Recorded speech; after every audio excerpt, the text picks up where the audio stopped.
8 de la mañana con 10 minutos, vamos a seguir en el análisis político. Hemos conocido ya dos sondeos, cómo se empieza a configurar el panorama. Hay decisiones clave que tiene que tomar el oficialismo de cara a las primarias. Hay plazo hasta abril. Vemos imágenes también ahí de José Antonio Kast, que en las últimas dos encuestas en Criteria y CADEM se ubica en el cuarto lugar de las preferencias, pero lo sorprendente es que lo supera en este caso Johannes Kaiser, quien además tiene un trecho todavía importante porque en sondeo de la semana anterior el 50% de las personas parecía recién conocerlo, por lo tanto hay un fenómeno ahí que analizar. Pero también qué es lo que pasa en la centroizquierda, que es un lugar donde no hay definición todavía clara si es que van a haber primarias o no. La figura de la presidenta Michelle Bachelet, que pareciera de ese sector ser la que lidera las encuestas, con una definición que todavía no está definida.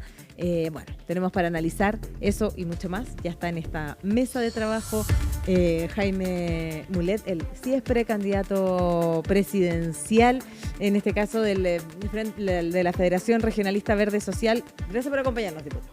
Gracias a ustedes, pues muy bien, llegando al norte. Bueno, en primer lugar, ¿cómo ve usted el escenario político por estos días donde usted me imagino que le llegará la papeleta al menos de la primaria? Sí, esa es la idea, llegar al menos a la papeleta de la primaria. Es un escenario todavía en nuestro sector, diría yo, difuso. Depende en buena medida la intensidad de esta primaria y los participantes de una decisión también de Michelle Bachelet, que sería la candidata del Partido Socialista, y el PPD seguramente si ella decide entrar. Hoy día, sin estar compitiendo y muy bien posicionada en las encuestas, creo que eso va a marcar una primaria con una intensidad u otra intensidad, dependiendo de la participación de la expresidenta Bachelet. Pero yo soy de los que creo que debe haber primaria. Hay una diversidad dentro del oficialismo. Nosotros somos distintos a la izquierda que representa a Michelle Bachelet, o Carolina Toá, o al liberal Vlado Mirosevich, y creo que lo interesante es hacer una primaria donde se expresen las distintas diversidades que hay dentro, o posiciones políticas diversas que hay dentro del oficialismo. Y esa es la gracia de las primarias, para que el pueblo decida y determine y dé los porcentajes a cada cual. Y haciendo política ficción. La expresidenta Michelle Bachelet efectivamente tiene alto conocimiento y alta adhesión cuando todavía ella no es precandidata presidencial. Es una definición que no sé si la ha tomado o no, pero al menos pública no es, respecto de si va a competir en esta elección, pero pareciera ser el nombre que aglutina de mejor manera a la centroizquierda. Si ella decidiera ir, pero que una de sus condiciones fuera hacerlo sin primaria, ¿cómo lo vería usted y se alinearía tras esa fila? Bueno, a mí no me parece eso, no me parece que una condición sea sin primaria. Yo tengo mucho respeto por la expresidenta Bachelet y hoy día ella parte con una ventaja enorme, seguramente ganaría una primaria. Pero creo que la dinámica que se genera durante la primaria respecto de aspectos programáticos, posiciones políticas, tienen derecho los electores del mundo del oficialismo a tomar postura y seguramente ella corre con mucha ventaja. Y eso es indudable por lo que significa, que traspasa, yo diría, incluso las fronteras del oficialismo. Y muy bien, pero movimientos políticos distintos, los regionalistas verdes queremos expresarle al país nuestra propuesta. ¿Por qué nos constituimos como partido político? ¿Por qué estamos en todo Chile? ¿Qué queremos hacer? ¿Qué significa esto de impulsar la descentralización o de lo verde? ¿Qué queremos hacer para avanzar en el crecimiento del país, que está muy lento? Y tenemos propuestas, entonces creo que lo inteligente es que esas propuestas se discutan. Además, ¿sabe qué? Michelle Bachelet, las dos veces que ha sido candidata presidencial y ha ganado, en las dos ha ido con primaria. La primera una primaria convencional y la segunda una primaria legal, entonces no creo que ella ponga una condición de esa naturaleza. Estamos conversando con el diputado y precandidato presidencial de la Federación Regionalista Verde Social, Jaime Mulet. Estamos analizando el panorama político. Usted ha dicho probablemente ganaría con fuerza si es que va a la primaria, así que no habría por qué saltárselas. La pregunta es entonces por qué uno, en este caso su candidatura, aquí nadie va a perder. Por lo tanto, si usted entiende que, y lo ha dicho usted, que probablemente si es que ella va a una primaria va a ganar, ¿qué ganaría usted?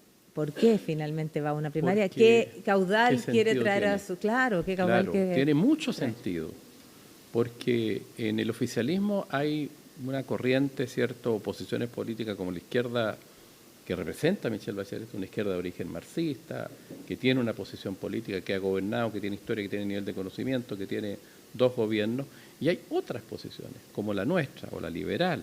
La nuestra, que no es una izquierda marxista, que es más bien un movimiento regionalista verde, ¿cierto?, más bien de inspiración humanista, que tiene una serie de propuestas que tienen diferencias con las propuestas que hace Michelle Bachelet o que hacen otros. Y eso creo que es importante, que en el peso que se debe tomar después en las definiciones, bueno, cuánto pesó uno, cuánto pesó el otro. O sea, uno puede perder, pero puede ganar en cuanto a sus posiciones. Y defensa de las ideas es muy importante, para eso son las primarias. Entiendo entonces que usted lo que quiere es instalar ideas, propuestas que vienen desde el mundo federalista regional verde social, pero también vienen elecciones parlamentarias en este año. Me imagino que también hay algo ahí que quisiera su partido yo no tengo recoger, claro, ¿no?, si voy a ir de candidato a parlamentario o no. Yo soy hoy día candidato a la primaria presidencial y me gustaría ganar la presidencial, y digo, lo más probable es que si va Michelle Bachelet pueda ganar ella, pero tampoco niego absolutamente la posibilidad de ganar. ¿Por qué no? Si a mí me conoce muy poca gente, tienen que conocer las propuestas, y la primaria es una oportunidad también para darlas a conocer, para que la gente evalúe. Si usted me dice hoy día, bueno, lejos está Michelle Bachelet en la encuesta de arriba, eso es indesmentible. Pero también, con los datos duros conocidos ayer, son otros nombres los que están bajo Michelle Bachelet también en las candidaturas. Los que conocen mucho tiempo y han estado mucho tiempo, yo llevo una semana, llevo 10 días en esta primaria presidencial. Claro, 10 días, entonces esperemos qué pasa. A mí me interesa mucho que conozcan las propuestas que nosotros estamos haciendo. Creo que eso es lo que tiene sentido, no hay que tenerle miedo a esa competencia. Yo creo que es buena, digamos, si por algo se implementaron, y permite a la diversidad expresarse, y que la ciudadanía en definitiva es la que determina quién es el candidato. Diputado, de no ganar la elección primaria, ¿tendría alguna aspiración de cara a la otra elección que sí ocurre este año en paralelo con la presidencial, que es la parlamentaria? No tengo claro, fíjate, en principio no quiero ir de candidato a parlamentario. Yo he sido parlamentario, creo que estoy en condición hoy día de ofrecerle al país una propuesta presidencial concreta. De hecho, exigí en mi partido primero que se aprueben las bases programáticas para un eventual gobierno nuestro antes de aceptar ir a la primaria, porque creo que lo primero son las ideas, las propuestas, y muchas veces nos olvidamos y nos quedamos con los puros nombres. Entonces a mí me gustaría saber qué va a proponer Michelle Bachelet, qué va a proponer cada uno de los candidatos, Carolina Toá, que está en el gobierno, u otros que van a la primaria.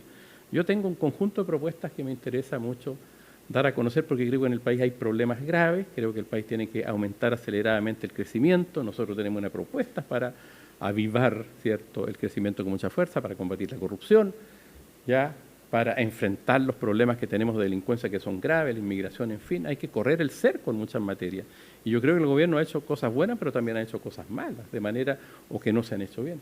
Mire lo que pasó en el incendio de Viña del Mar, ahí llevamos más de un año, y la verdad es que hay inoperancia grave. Ahora, y creo que por eso que tenemos que hacer esa discusión, y creo que le hace bien a la democracia y le hace bien también a nuestro sector. Ahora, los temas principales y que más aquejan a los chilenos son justamente lo que usted deslizaba, la delincuencia, la inseguridad, el narcotráfico, y viene también el fenómeno de la inmigración, que de mala manera muchas veces está tristemente asociado, porque hay una mirada injusta en eso.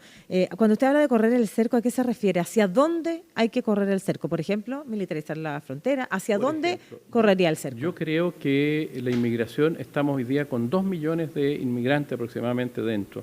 Se produjo una explosión de la inmigración desde Bachelet, Piñera, Cúcuta, y este gobierno que al principio parte con cierta inocencia, digamos, o candidez en cómo enfrentar un problema. Ahora esos inmigrantes están dentro. Yo creo que lo primero que hay que hacer es dar una señal muy clara el próximo presidente o presidente de la República, decir, mire, no queremos más inmigrantes. O sea, primero la señal política que dio incorrectamente Piñera, y que este gobierno partió con mucha lentitud. Decir, mire, el país ya no da para más desde el punto de vista de los integrantes, desde el punto de vista de los inmigrantes. Todos nuestros servicios de educación, de salud, de vivienda fueron atochados. Entonces, lo primero, la propuesta o la señal política clara. Segundo, todas las acciones posibles de militarización, de puesta de ofendículos en las fronteras para impedir que la gente entre por los lugares no habilitados. La porosidad de la frontera chilena, obviamente, abordarla de la mejor manera posible. Creo que eso es muy importante. Y empezar a trabajar, ¿cierto?, con aquellos inmigrantes irregulares que están en Chile, y algunos se tendrán que ir, sobre todo los que tienen antecedentes penales, y sacarlos, digamos. Yo creo que aquí ha fallado la claridad y la señal política. Aquí se actuó con candidez. Primero se le fue a invitar, y eso es innegable. Después con candidez. Entonces aquí hay que tener una política más clara en ese sentido. Yo creo que eso es lo primero que hay que hacer. Y quiero preguntar, porque la semana pasada en esta mesa de trabajo, por ahí uno de nuestros analistas decía que el discurso de el discurso de la seguridad es un discurso que le queda mucho más cómodo a la derecha que a la centroizquierda. Y hay discursos que son mucho más duros, si bien la seguridad es un problema transversal. Pareciera que hay propuestas que vienen desde determinado sector y que ha permitido el crecimiento de determinadas candidaturas, y estoy pensando en lo que ocurre ya más en el lugar más cercano a la derecha, más extrema. Desde su punto de vista, ¿cómo ve usted también que irrumpen estas candidaturas también? Efectivamente. Viendo fenómenos internacionales, por lo demás. Hay una sensación que tiene una base de realidad de que desde la izquierda o la centroizquierda se es más flexible o menos duro en atacar la delincuencia. Y yo creo que es una premisa falsa. Fíjese que la izquierda en general o la centroizquierda desarticuló todos los grupos terroristas en este país a principios de los 90, con una acción clara y decidida y con buenos elementos en los ministerios, en la seguridad, y que fue muy importante en la postdictadura. Ahí hay una experiencia del mundo de la centroizquierda importante en desarticular. Estamos hablando de grupos terroristas complejos, ¿se fija? Yo creo que esa experiencia y esa historia hay que validarla también en justicia en esto. No siempre la centroizquierda ha tenido una postura, si usted quiere, cándida o inocente o buenista frente a la delincuencia. No es cierto eso. Yo creo que sí han habido decisiones que se demoraron en tomar, por ejemplo, al inicio de este gobierno respecto a la inmigración. Creo que cierta candidez.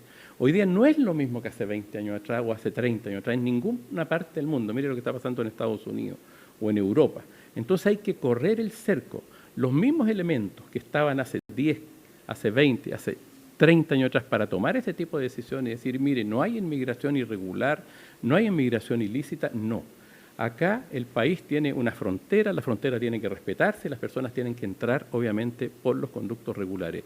Y los que entran por la vía porosa de esta extensa frontera, que ocurre también en distintos lugares del mundo, tienen que atenerse a ciertas consecuencias que entienden que pueden ser devueltos a sus países de origen, ¿cierto? O recibir algún tipo de sanción de orden administrativo, no penal, pero sí de orden administrativo. Yo creo que eso hay que darlo con claridad. Y aquí lo que no hubo fue claridad, porque se les invita a venir, repito, por Piñera, y después este gobierno parte con cierta candidez en, obviamente, reversar algún tipo de situaciones. Estamos conversando con Jaime Mulet, precandidato presidencial de la Federación Regionalista Verde Social, diputado. Ha dicho que este gobierno parte con candidez. ¿Sigue con candidez? No, yo creo que no. Yo creo que al poco tiempo... ¿Qué medidas ha hecho cambiar su visión respecto a eso? Por ejemplo, le pongo un ejemplo. El hecho de tener militares en la frontera costó tomar una decisión.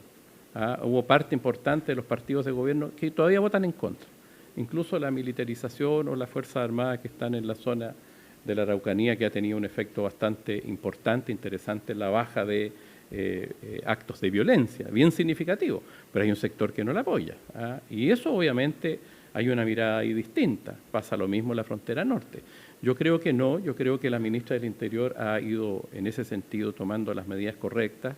La legislación también ha avanzado en esa materia, hay proyectos de ley importantes que se han aprobado, pero yo creo que hay que ir con un poco de más fuerza y yo creo que ahí hay una discusión. Y esa discusión tiene que darse dentro de nuestro conglomerado y por eso es que es importante la primaria. En estos temas, en el tema también de la seguridad pública o de la delincuencia. Por ejemplo, yo soy partidario de instalar cárceles de alta seguridad en pleno desierto. Usted no puede tener a los delincuentes que reciben todos los días pelotas de tenis o bolsas con cocaína o con otras drogas, ¿me entiende? Que se las mandan aquí mismo, cerca. O con teléfonos celulares delinquiendo afuera. Hay que aislarlo, hay que tener medidas más rígidas. ¿Por qué? Porque estamos en una situación excepcional. Y frente a situaciones excepcionales, cuando se pone en riesgo la seguridad de las personas... ¿Usted contribuiría a megacárceles de alta seguridad? Lógico. En el desierto? Por ejemplo, en lugares apartados donde no sea fácil de llegar, donde no le puedan tirar desde fuera pelotas con ¿Se basaría cocaína. en algún modelo de megacárceles internacionales como algunas conocidas? No me interesa lo de Bukele, que creo que eso es un exceso, no sé si me entiende, por el régimen, en fin, la forma, la alimentación, ahí hay una serie de violaciones y yo no estoy dispuesto a correr. Pero sí hacerle la vida un poquito más difícil a las personas, sobre todo a los reincidentes. Así como que hay que ayudar a los primerizos, las personas que caen por primera vez. O sea, aquellos que tienen más posibilidad de reinserción, dice usted. Lógico, y ahí hay que implementar los tribunales de tratamiento de droga, que son programas muy interesantes, donde hay que focalizar la justicia con un sentido también, abordarlo desde la psicología, desde la seguridad social, desde el trabajo, y tratar de salvar a la persona y no mandarla a la cárcel, que salen, si eran delincuentes, salen con una maestría en delincuencia en la cárcel. Entonces, salvar a los que se puede salvar y a los que no tienen vuelta y son reincidentes, regímenes estrictos, duros, de prisión. Ahora, le quiero preguntar, volviendo al análisis político puro, ya lo hemos hablado, ¿cierto?, en la centro-izquierda, ¿qué es lo que pasa, bueno, en la centro-derecha, donde hay una candidata clara que sigue liderando las encuestas, baja un par de puntos, pero sigue siendo a todo evento, si la elección fuera este domingo, y de acuerdo a las encuestas, ¿quién podría imponerse? Falta solo uno de los 3 partidos que hay de Chile Vamos que la proclame, pero entra fuertemente la figura de Johannes Kaiser. ¿Cómo analiza usted ese fenómeno? Y me imagino que también pone en entredicho ahí la candidatura de José Antonio Kast, que además que han llevado con fortaleza estas medidas más, o estas ideas de medidas más fuertes respecto a la seguridad. Sí, es bien curioso, es un fenómeno, cierto, que se ha manifestado en las últimas encuestas con mucha claridad.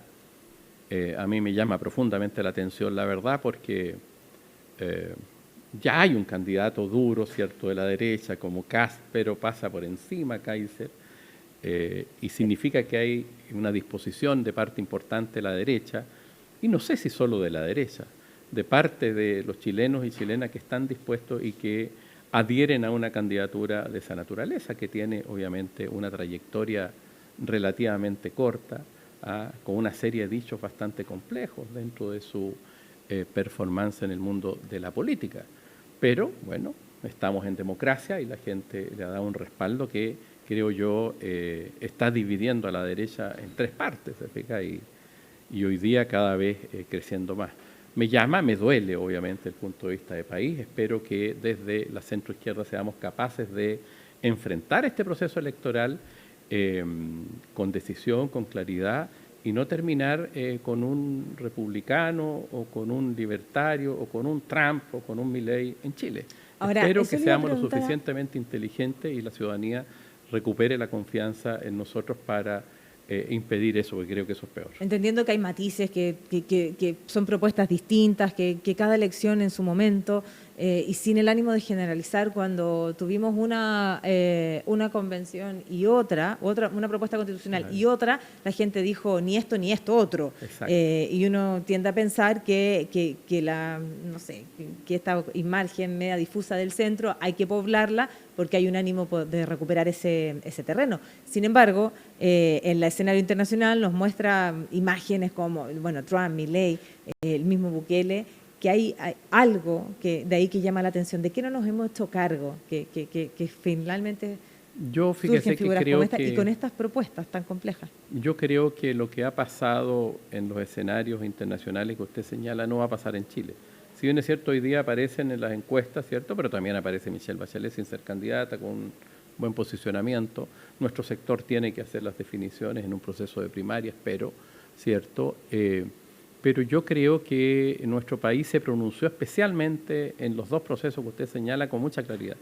Una constitución hacia la izquierda la rechazó, una hacia la derecha, dominada por los republicanos, también se rechazó, y más bien situó que el país quiere avanzar con más tranquilidad, quiere avanzar, diría, con puntos de convergencia y de acuerdo, como se hizo, y lo hizo este gobierno muy bien, con parte de la oposición en la reforma previsional. Y creo que ese modelo es lo que de alguna manera la ciudadanía, al elegir también un Congreso medio empatado, ¿cierto?, nos ha impuesto.